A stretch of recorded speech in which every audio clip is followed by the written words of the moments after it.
Hi, I'm with Badger Basket, here to walk you through the Tea Time metal doll table and the chair set with accessories. Before we get started, make sure you have all the pieces included. If you're missing anything or have any damaged parts, please contact Badger Basket as shown in the end of the instructional video.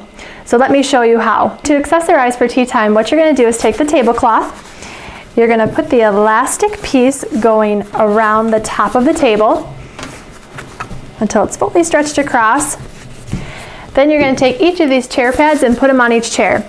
Now each chair pad you will see has the hook and loop tape, so what you're going to want to do is put the chair pad on here and you're going to want to hook it around each of these sides for each of the chair arms.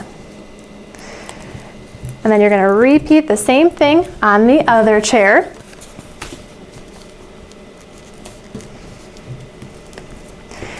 And then lastly, you get to accessorize with the included pieces. So you get the teapot with the lid. You get 2 of the saucers, 1 for each of the teacups. Badger Basket thanks you for watching. Remember, if you have any questions or concerns, to please reach out to Badger Basket as shown in the next clip. Let us know what you think. Thank you so much and enjoy.